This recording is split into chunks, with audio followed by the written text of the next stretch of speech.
All right, you've just gone on your interview, now what? So you've gotten to the point where you got that interview. You went there, you crushed it, hopefully. So what do you do after the interview?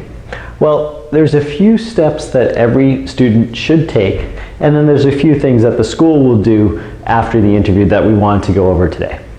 The first thing that you should absolutely do after your interview is write thank you notes to your interviewers. It is actually important. It is nice as an interviewer to get a thank you note, even if it's quick. You want to make sure to put in this note something that hopefully makes the interviewer remember you. So a small little thing that you talked about, something that you guys both found funny, would be great to add in. For example, let's say you talked with your interviewer about sports for whatever reason, and you were a fan of the New York Mets, and your interviewer was as well. That kind of stuff should absolutely go in the thank you letter. It can be a thank you note that says, "Dear Dr. So-and-so, thank you so much for taking the time to interview me today. I really appreciated getting to know everybody at School X. I actually really loved that a fellow Mets fan could find himself in Pittsburgh," making up towns here and making up cities and schools. It would be great for us to, it would be awesome if I could attend this school. I would really love to be a part of it. Or I really found this or that really interesting from my interview day. I would really truly love to be a part of the community at University of X. Those kind of things could go in. So thank you notes are important, and remember to add what I would call tidbits if you can, right? Little tidbits of information from the interview for that interviewer to spark for the interviewer to remember who you were. These should be sent in 24 to 48 hours post-interview. So on your airplane ride home, write these emails, send them out. You don't want to wait a week to send them out. That looks bad. Email, in reality, is probably the best way to do it at this point. Unfortunately, snail mail is a thing really of the past for most people, although I will say a good handwritten card, a good handwritten note can go a long way. The reality is with hospital mail systems, that by the time you mail it to by the time they actually get that handwritten note, it's probably a couple of weeks at best. So if you want to do that, that's fine, but I would still send them an email thank you right after, just for them to stay fresh in your mind. The other thing is keep the lines of communication open. What I mean by that is if for whatever reason the interviewer emails you back, it would be great to actually continue a conversation with them if appropriate. Obviously, if they just say, "Great meeting you, thanks for coming," the conversation's kind of over at that point. But if they engage you a little bit, make sure to engage back. This is also a time when, if you're waitlisted, you can go back to that email and shoot an email to that person that you had a great interview at. "Hey, Dr. So-and-so, thank you again so much for interviewing me. As you may have heard, I was placed on the wait list. I just wanted to reiterate how awesome my interview day was, how much I would love to come to the school." Those things can go a big way. So thank you notes are extremely important. I've linked to a couple of examples below to give you a little bit more idea of what to write. Now, after your interview, the school can do a couple of things, right? They can accept you, which can happen within a couple of days to many months after. Remember, some schools have rolling admissions where they kind of make decisions right away. Other schools have non-rolling decisions where they don't make decisions until everybody is gathered together in a room and everybody's had a chance to interview, maybe until February or March. So you can be waitlisted, accepted,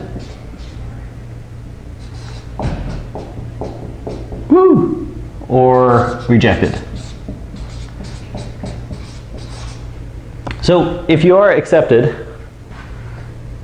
that's obviously awesome. If you get accepted, life's good. What happens if you're waitlisted or rejected? What are you going to do at that point? So if you're rejected, a lot of people ask me, can I write appeal letters? Can something happen? And the reality is, once you get rejected, it's not really all that easy to get in back onto the wait list or anything like that. Chances are probably done. You probably didn't have a great interview. Move on, think about the next school. What if you get waitlisted though? And that's obviously a very common outcome of an interview. Getting waitlisted is exceedingly common because schools may defer your decision until later. They may already have a full class and are waiting for decisions of other people if they're going to accept the seat or not.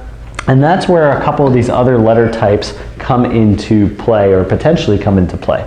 So letters of interest versus letters of intent. So a letter of interest is a letter to a school, the admissions committee, talking about how much you like the school, how much you would like to go there, whereas a letter of intent says, I will come to your school if I am accepted. This is not binding in a legal sense, but for some things in like a moral sense, it is binding. If you tell a school, hey listen, you're my absolute top choice, and then they accept you off a wait list and then you end up not going there, it doesn't look great on you. Most people will write letters of interest, and that's fine as long as your interest is genuine and the letter conveys that genuine interest. So if you can tell a school, listen, I really loved your school, I would absolutely love to come here if I was accepted, that works very well.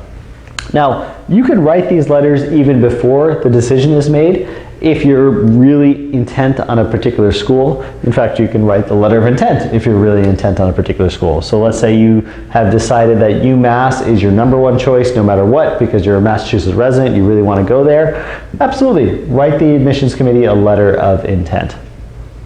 Go back to the thank you notes for a second.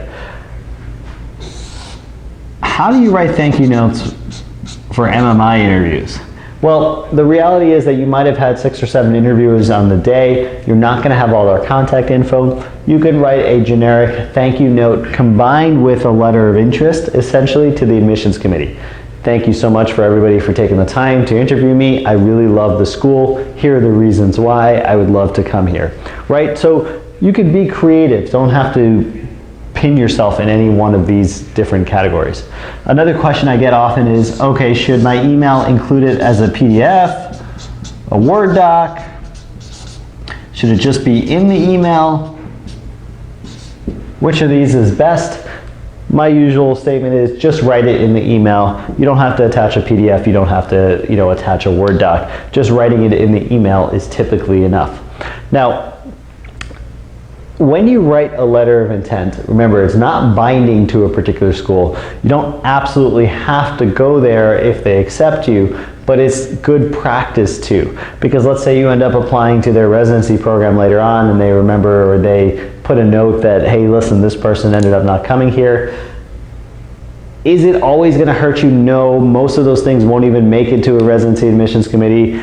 It's probably okay, but the reality is medicine is still a relatively small community, so you want to be as honest as possible. You want to save this really for your top choice school, whereas a letter of interest can certainly be sent to a whole bunch of different schools that you're truly interested in going to. Now, what else can you do if you're on the wait list? Well, we have a lot of different wait list strategies, and we'll talk about that in another video in terms of how to really maximize your chances once you're on a wait list and the different things you can do.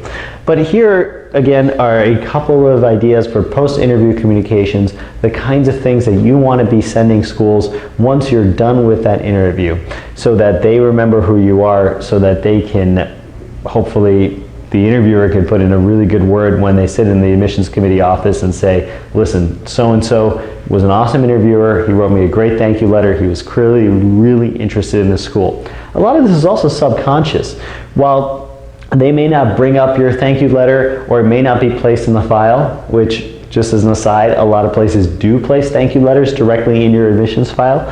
While it may not be placed directly in your file at some places, at least the interviewer remembers who you are, or has had that communication, or maybe remembers something because you jogged their memory in that email, and it jogs a positive memory, so hopefully they accept you. So these are some of the things that you can do with post-interview communication. Thank you notes are a must. Letters of interest are really helpful. Letters of intent for the school that you really want to go to. There's a podcast also linked below that I would encourage you to listen to, which gives you some more information on these letters post-interview.